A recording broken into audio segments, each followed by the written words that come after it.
Hey team, welcome back to another episode of the Student Paramedic Podcast.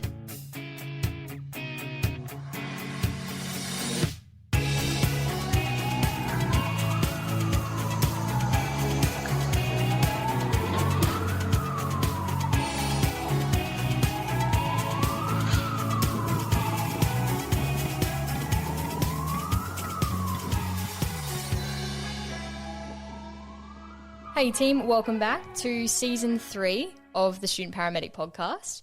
Today I'm sitting down with Nicole Langham, who is a qualified paramedic out in Mergen, which is a rural station up in Queensland. We're going to have a chat today a bit about her experience, as she just recently graduated from the graduate program and is now working as a qualified, and we're going to get her experience and her tips and tricks into what it's like and how best to prepare yourself. So thanks for joining, Nicole. No, thanks for having me. Hopefully I've got something that's worth value to someone. Absolutely. Well, do you want to introduce yourself a little bit just so our listeners can get to know you a little bit better? My name's Nicole. I started with QAS. I got offered the job in April of this year, so 2021. And I started on the 12th, I believe, at White Island, had my month of induction, and then was on road in May. So did my 6 months, actually just qualified last week, I think, at the end of my GPIP, and have been up in Mergen for my whole time. Awesome. So you've gone to a rural station pretty much straight away. Was that something you envisioned for yourself as a student? Was it something that you wanted to do, or was it just something that they called you up and said, you're going, see you in a few weeks? I said that I was willing to go anywhere because I know from talking to people how competitive QAS and any ambulance service really is. So I said that I was willing to go anywhere. I didn't know, I'd never heard of Mergen when I got offered the spot, so I certainly didn't ask for Mergen, but I put in that I was willing to go anywhere, and I knew that I'd end up out rural. During my time as a student, I did my placements in metros, and I did smaller metro stations but still sort of metro areas. So I had an idea of what it would be like out here, and I knew that I liked the idea of being theoretically a bit more autonomous in a rural area without, CCPs and Aussies and SOSs and heaps of support on scene. I thought, it gave you more opportunity to be a bit more clinical, less hands there to help you, so you have to sort of think about things a bit more, and longer transport times, so you have more requirement to do clinical skills than sort of if the hospital was around the corner like it is in a metro area. So there were certainly things about rural paramedicine that I wanted to do, but I would have gone wherever they sent me. Yeah, for sure. It seems like everyone's goal is to just get that paramedic on their back or the epaulette. So that's pretty cool. So have you had any really great experiences where you pretty much are the resource that you're relying on? Yeah, we do. We get a lot of jobs in this area that are RTCs and sort of trauma. We've got a lot of farms out here, a lot of heavy machinery, and we've got 3 shifts on the station, so we've got a day and an afternoon and a night shift, but then our closest backup's 45 minutes away normally. So if you can't get the other crew with you, then you're kind of on your own. So we get helicopters out here probably much more frequently than we would in metro areas because we've got longer transport times and we meet the trauma criteria for that. So I think having those jobs, I've sort of been able to get that experience of having to be a bit more autonomous because it's just you and your partner on scene. We've got the luxury today of talking about the fact that you have just recently qualified, which is awesome. Congratulations. But also the fact that you've, work rural and you've gone through your grad out here. Now, the burning questions usually from all of our listeners are about that grad program. So I guess we'll brush over it, considering that's a big thing that everyone likes to hear about, and considering we're coming up to a time of year where most people will be applying and will be waiting, and potentially when this is out, people will be waiting, having already applied. Now, are there any tips and tricks that you had or that you've now learnt from going through that grad process, so the interview, application, any sort of tips and tricks that you have? It's more about your personality. It's about how you communicate. It's about your attitude. It's about how you mingle with other people and meet people that you don't know already. So in my opinion, they have the concept that, you know, we're going to teach you the clinical stuff. You know, we don't necessarily need you to know all of the protocols that they might need you to know. They might be planning to teach you those, but they can't teach you to be a good person and a good teammate. So they look for people who are friendly, who are happy and bubbly, and who mingle and support other people. So in terms of the grad program, I think the biggest thing is to really try and develop that relationship with your mentors. I've been really lucky out here with mine, but I have spoken to some grads that have had not the greatest experience with mentors. And I think the best thing that you can do is advocate for yourself. You know, go and speak to your OIC and ask, you know, be polite about it, but ask to change lines if that's what you need to do, or ask to be placed with someone in particular that you think is going to really help you grow. Because at the end of the grad program, you know, it's your grad program. You know, nobody's going to take responsibility for that for you. You need to get the most out of it that you possibly can. Do overtime. If you're a rural area, go and do overtime in a metro area, and metro do overtime in a rural, and experience both, because they're very, very different. I'm sure there's more things, but those are probably the biggest takeaways that I took from my grad. And when you do start and you get your clinical logbook, start on your skills straight away, because I found for myself, I got to like 3 weeks out and I still had quite a lot of scenarios that I needed to do. And if I had my time again, I'd probably try and polish those skills off much quicker. Definitely sounds like a plan. Well, considering you said there that, you know, having the ability to do overtime in metro and vice versa, that was something that surprised me. I didn't realise you could do that. And so it made, for me, you know, working rural that little bit more, I guess, desirable or a bit more attractive in terms of knowing that you can come down and experience, say, that, you know, really busy metro life. But no, that's really interesting. I really like that. So going from your grad now that you finished only a few weeks ago, is there anything that you started out with, like whether that be a view, a belief, or however you practiced, has that changed now that you're 6 months later? I think the big thing, and I've found this with yourself and with other students that we've had at the station, is you put so much pressure on yourself because you have these ideas of what a grad should be like and what a qualified should be like and what a student should be like, when realistically you're not going to walk into the job and be a 15-year paramedic. You know, you don't get to the end of your grad program and magically know everything. You know, you'll know better on your grad day than you were a week before, you know. So I think people need to sort of take it a bit easy on themselves and accept that just because you're qualified doesn't mean you don't need help. You know, we've got paramedics here that have been in the service for 35 years and they've always got stuff that they can offer you. They've always got wisdom, but they still ask questions, you know. And I think this is one of those jobs where you just have to accept that you're learning forever. So when you get to the end of your grad or the start of your grad or wherever it is that you are, just know that you're exactly where you need to be. You know, uni has set you up well, even if you don't feel like it, because I know that I didn't. If you don't feel like you're set up well, then just lean on your mentors and communicate and get them to help you to get to where you need to be, because nobody is ever all over it in this job. No, I really like that being kind to yourself is really important. And it's something that we were only speaking to you recently about, in terms of once this episode comes out, we will have graduated. And going into that job, hopefully, wherever that may be, you know, that last day of your third year final placement and going into that first day as a GPIP, it's quite, you know, daunting as a student. You go, oh my gosh, I need to be 10 times better than what I am now. And that reassurance of you're not expected to know everything, and realistically, you're not going to know much more than what you do now between now and the time you get the job. It's a bit of a nice reminder, and that really important message of just being kind to yourself is really important.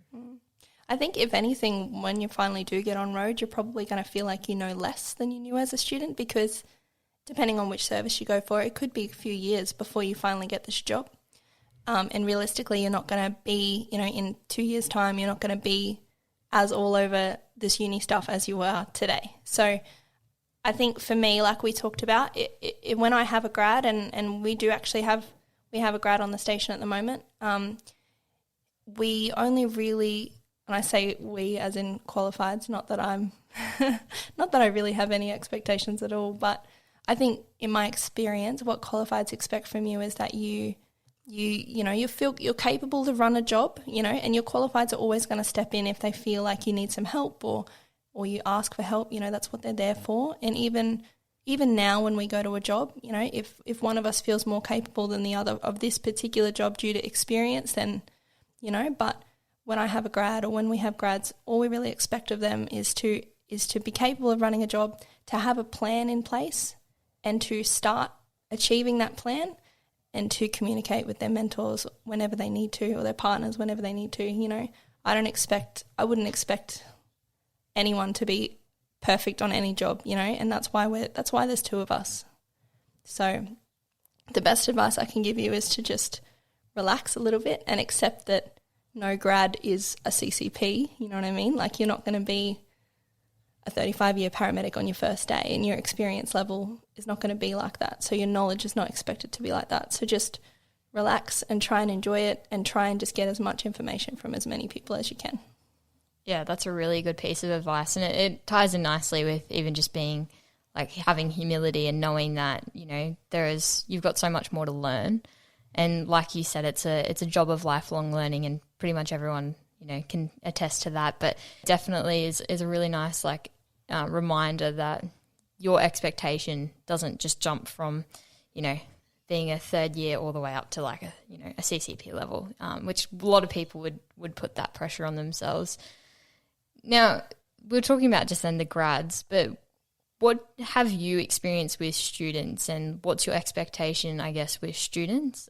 Obviously I haven't been on road that long. I've had 5 students. I've found with our students, if we're ever going to the last student I had, I'd only worked with her for a day, but we were going to an arrest. So we sort of had a chat beforehand to see how she was and what her experience was, and whether she needed any emotional support from us before we got to the job, those sort of things. So I expect that anybody's going to speak up and say like, hey, I'm worried about this because I've never been to this before, and I always try and ask, but, sometimes when you're thinking about drug dosages, or you're thinking about the job, or you're talking to your partner, sometimes it just slips your mind. So I do expect that a student's going to say to me, like, I'm a little bit worried or whatever, if they feel comfortable doing that, which I hope that they do. And second and third year students, I expect them to want to run jobs. I don't necessarily expect them, especially on, the first day of their placement, to run the whole job and to run every job and to do all the paperwork and to never ask questions, to never need help, I expect them to be keen and enthusiastic and want to do the job and want to help with checks and want to help set the car up and do those things. And I just expect them to let us know whenever they need help. And as long as they're progressing, like if by the end of their 6 weeks or 4 weeks or whatever it is that their uni's got them on road for, if by the end of that placement they've shown that they've progressed and they're comfortable and they're better at, especially those low acuity jobs that we go to all the time, they're thinking about those questions that we always need to ask with falls, they're asking those without prompting.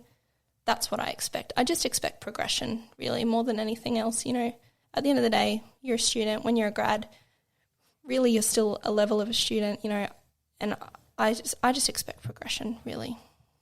Yeah, no, that's awesome. And that all ties in nicely in terms of not wanting to, because students do put that pressure on themselves, I guess, or most students that I've talked to anyway, that, they feel like they are expected to do absolutely everything. And I think that is just from, wanting to do the best that they can. And so, yeah, it's nice hearing that. But yeah, so has there been anything that you've heard in terms of some things that students say in general, like, you've been a student, so anything that students say that you go, oh, that now you go, oh, yeah, that's not right, in terms of like I think we were talking about trauma and, exposure to trauma and things like that. Yeah, I've actually had quite a few students that are like, I need to go to a really big job. I need to experience a really big job, a really traumatic job with helicopters and car crashes and fire and exciting stuff. Because I think people, and same with arrests as well, because I think people think they need to go and see that job and see how they respond to that job to know whether they're ready or something along those lines. And I think, I was like that as well as a student. I really wanted a big traumatic job because I wanted to see how I fared. And I got that big job as a student. Actually, on my first placement, I had a big RTC and it was awful. And I find now, I've had a few RTCs, had a few arrests out here, and I don't think that at any point I've walked away going like, I was so much more prepared for that job because I've been to 7 RTCs, you know what I mean? Like, I don't think it makes you stronger, and I don't think it makes you more emotionally capable, I think the experience, being able to draw on the experience helps because you can treat patients differently or things that you didn't know before, but I don't think that you necessarily get emotionally stronger every time you go to a traumatic job. I think this is the kind of job that you're going to get trauma. You don't need to ask for trauma. It's going to happen. If you're in this job for long enough, you're going to see some really confronting jobs. But I don't think it makes you a better, stronger, more capable person. I think there comes a point where, everybody has a threshold. I genuinely think everybody has a threshold. And, that level might be different for different people. Some people might be able to cope with much more than other people. But I don't think that you can develop a tolerance to it. And I think if you do end up developing a tolerance to really confronting scenes, then maybe you're in the wrong job, because I think we need to have that empathy. We need to have that sympathy to be able to treat patients the way that they need to be treated on the worst day of their lives. And I think if you're at a point where you're like, well, this is not as bad as that RTC that I went to when I was a student, so I'm okay, I don't think that's necessarily the most helpful way to treat your patients. So don't seek trauma out. Some people do, and that's fine. This is just my opinion. Don't seek trauma out, because it will come, and you'll have the tools and the support that you need with your service or with your uni to help you deal with that, because, we've got resources set up for those sort of things because we know what this job is like. But don't get complacent with your Nana Downs or with your nursing home transfers, because really that is the majority of our work, and it's nice sometimes to have a nice low acuity job to break up what might be some really high confronting sort of jobs. Absolutely. And that's something that we've discussed a bit. And I think even as a first year student, a few years ago, I had that, mentality of like, yep, I want to see all the trauma, or like, I really want the big jobs. And I think that's what a lot of students start out as, wanting. And it's something that is continuously said to us throughout the years of the degree of, only say 2%. That's just not correct. But only say 2% of the jobs that you go to are going to be those really traumatic, big jobs. And recently the best analogy that was given was from, I think it was Ben Meadley back in the first season, and it was about, if you look at your ED and how it is set out, it's basically a reflection of what pre-hospital care is like. So you've got, say, approximately 95% of the ED are those acute bays. A couple percent might be that fast track area, and then only, say, that 1 to 2 to 3%, whatever it is, your couple of trauma bays and your couple of resus bays. And that's an indicator of pretty much what your pre-hospital is like. Mm-hmm. And I thought that was probably one of the best ways to visualise it. But definitely over the past 3 years now, since being that first year, my ideas have changed in terms of trying to seek out that trauma and going that, yes, you might go to, say, for example, 5 cardiac arrests, and one of them, it might be the 5th one that you actually find a connection to, or that actually sort of knocks you off the rails. So, exposure doesn't necessarily mean that you will, like you said, sort of gain a tolerance, because you never know, something might pop up and actually change your entire outlook. Absolutely. You never know what your trigger might be. I know for me, I went to an RTC, and I'd been to a lot of RTCs, but this particular RTC that I'd been to, they drove the same car as I did, and that had a real impact on me. I was quite upset about it, and I mean, obviously went through the appropriate resources and got some support, and everything was fine.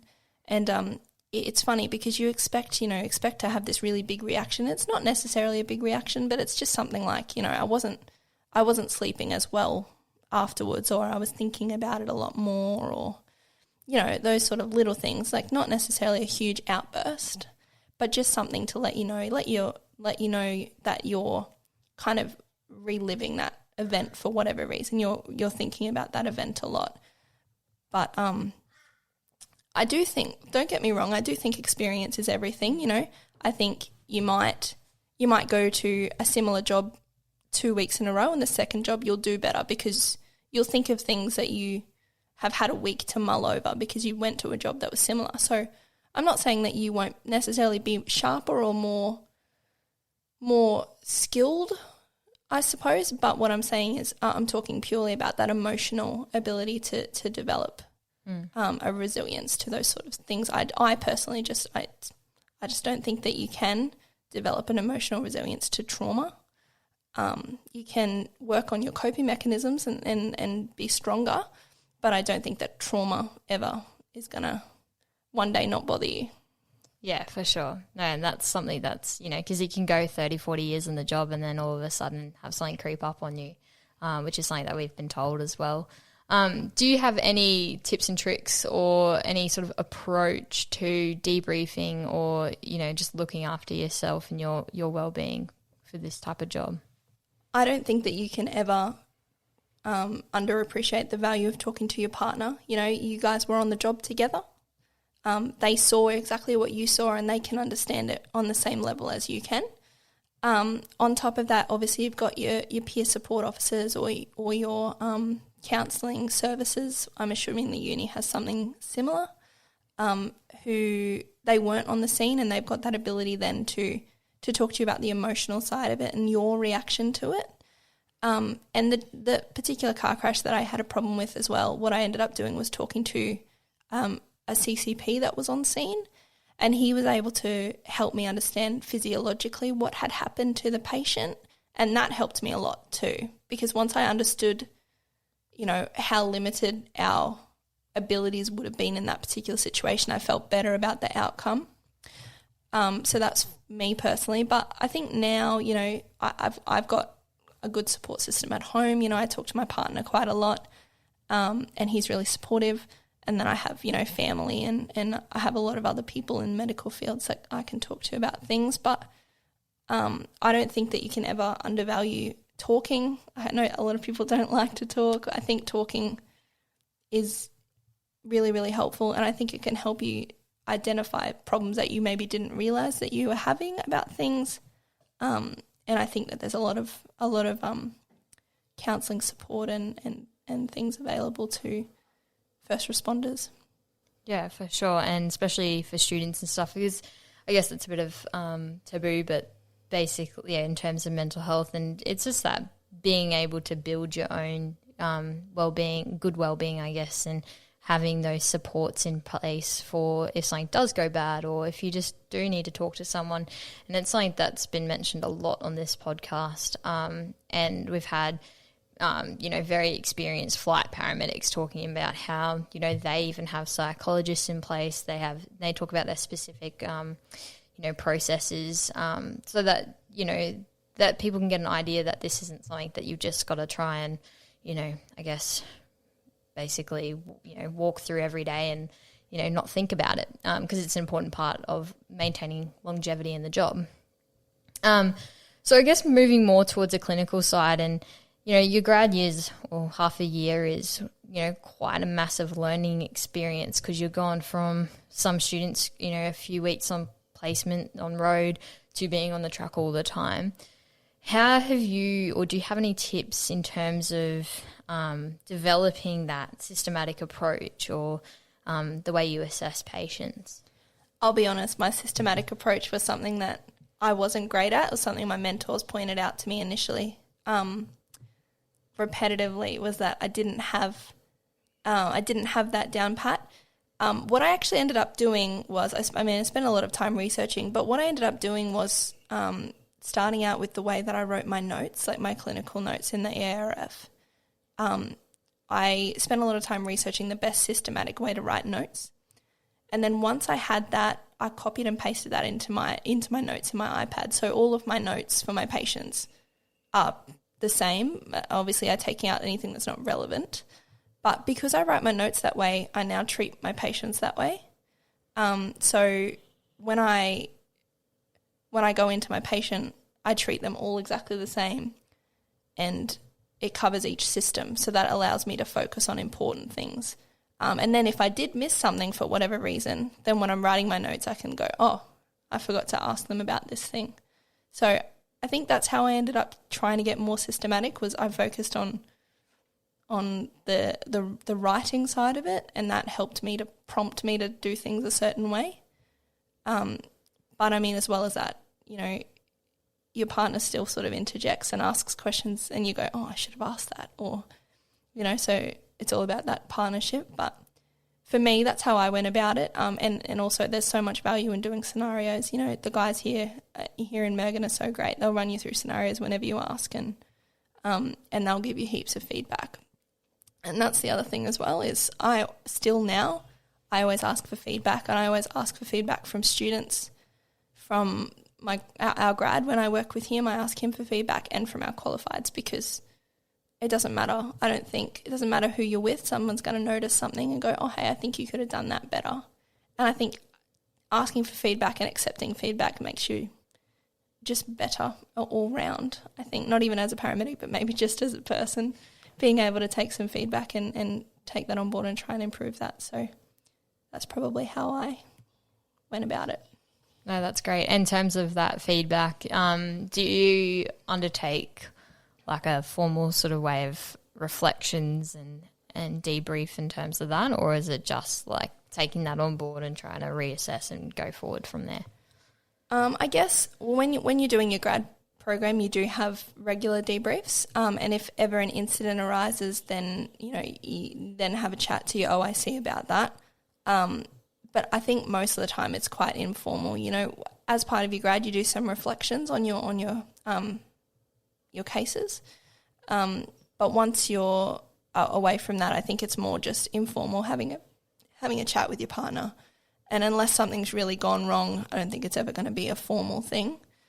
And it's on you to ask for that feedback, or to, and to do what you will with that, But I personally I put a lot of value in feedback, so I'm always going to try and adjust and change to be better all the time. No, for sure. I really like those.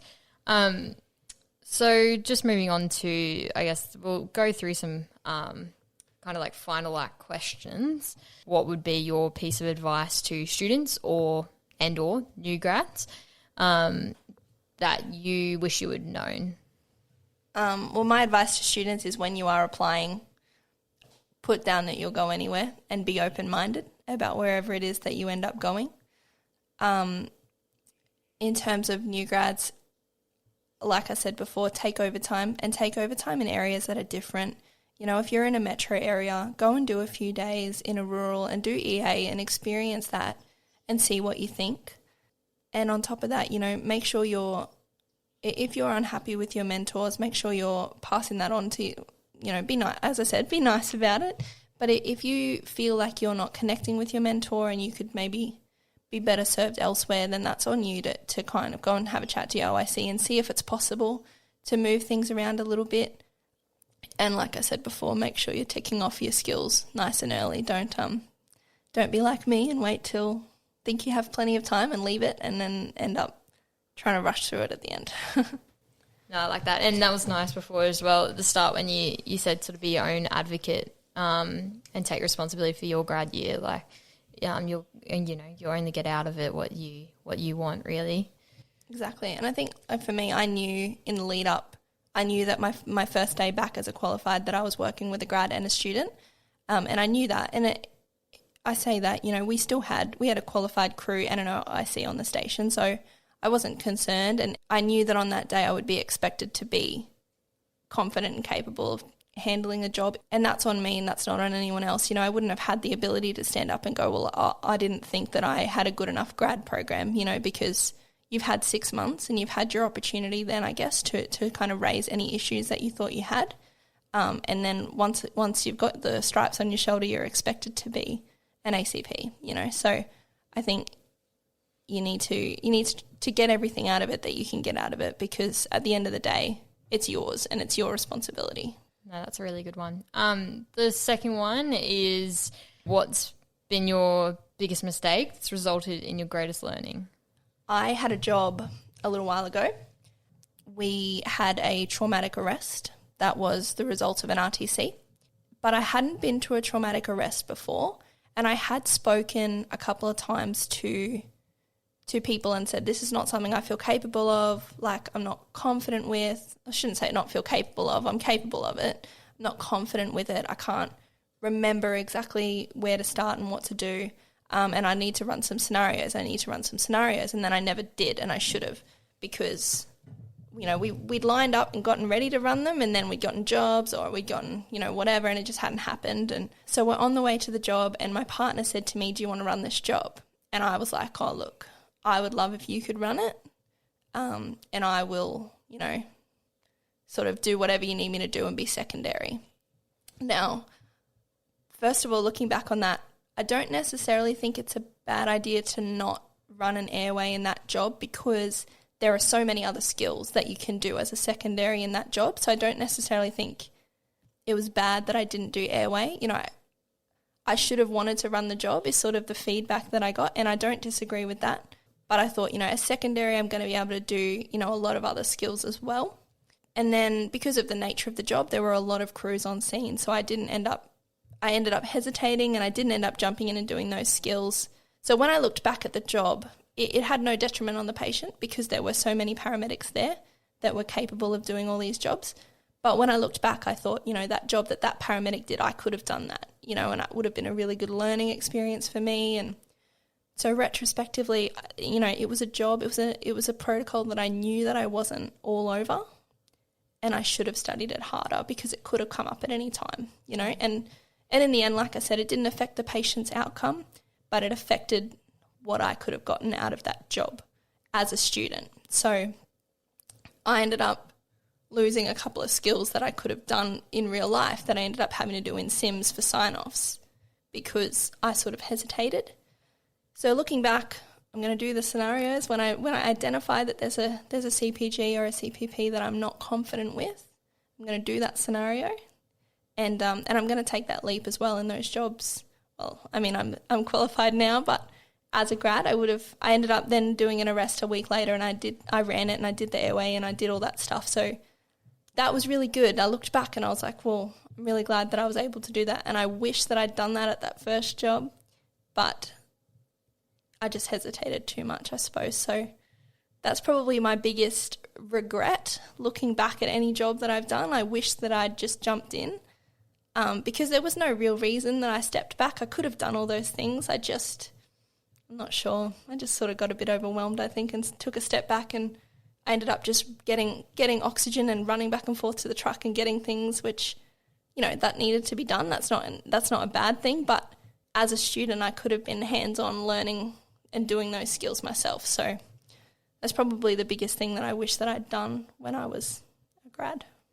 No, that's an awesome reflection. I really like that one. And yeah, no, it's good that you were able to learn from that really quickly and apply it, only a week later, which is really cool. What job has taught you the most about something that doesn't necessarily get taught at a university or in a classroom? I find I get the most out of medical jobs. So jobs where it's not really obvious what the problem is. The patient's obviously not well or something's not right, but, it's not really clear that they've just, fallen and hit their head, or that their leg is bleeding or something. Do you know what I mean? So you can't really necessarily see what the problem is, but something's wrong. I do really like those jobs. And as weird as it probably sounds, I do quite like jobs where patients are hesitant to go to hospital, where you have to have that conversation with them, because I think it's really good to, first of all, I think it's really good to give patients that that freedom to acknowledge that they have the right to they can't be forced to come with us, but to be able to have that conversation with people to try and help them understand that, things are a little bit more serious than maybe they think that they are, and having to have that conversation and try and help them see our concerns, and when we can get them to hospital, I always find I get a lot out of those jobs. Those kind of medical jobs, I feel like you walk away like you've made more of a difference. Oh, that's a really good point, and that's something that I really learnt over the past couple of placements. So probably, in the past 12 months, it's really become evident, just probing a little bit. So the people that don't want to go to hospital, the ones, it might not even be the fact that they don't want to go to hospital. It might be some reason such as they just don't know how they'll get home, or, they've got no one to look after their dog, or something really simple that can be problem solved and fixed that will actually make a huge difference, because otherwise, you might just end up having to work with them and leave them at home. When realistically, if you probe a little bit more, or you kind of take on that detective work of why don't you want to go to hospital? Is it because you had a really bad experience? Is it because you really don't want to go and you don't think anything's wrong? Or is there some reason that's just simple that's stopping you from going? And I've thought, that's really become evident over the past 12 months, and just simple things that you can do to make a difference in someone's, day, their medical sort of a journey for that particular condition that they've got going on right then and there, is quite important. Yeah. And I think that's not something that necessarily gets taught a lot. No, I think there are people that I've met before that sort of think it's not that big of a deal, I guess, to leave someone at the hospital, at home. And I mean, don't get me wrong, I agree that there are plenty of people that we see that don't need to go to the hospital and that can stay at home. But I think, most of the time, if you can have a chat with somebody, if they've called us, they probably wanted to go to hospital at some point in the decision that they made to give us a call. So generally, we can have a bit of a chat with them and find out why or what's going on. And usually most of the time they're happier to be at the hospital than they would have been if you left them at home. Obviously not all the time, but I do like to sort of have those chats with people and try and get the best outcome for the patient, really. Yeah, absolutely. That's really important. Well, we will, I guess, sign it off there. Thank you so much for chatting. No, thanks for having me. It's been really great. Yeah, awesome. Thanks for listening to this episode of the Student Paramedic Podcast. You can connect with us on Instagram, Facebook, Twitter, or you can email us at thestudentparamedicpodcast@gmail.com.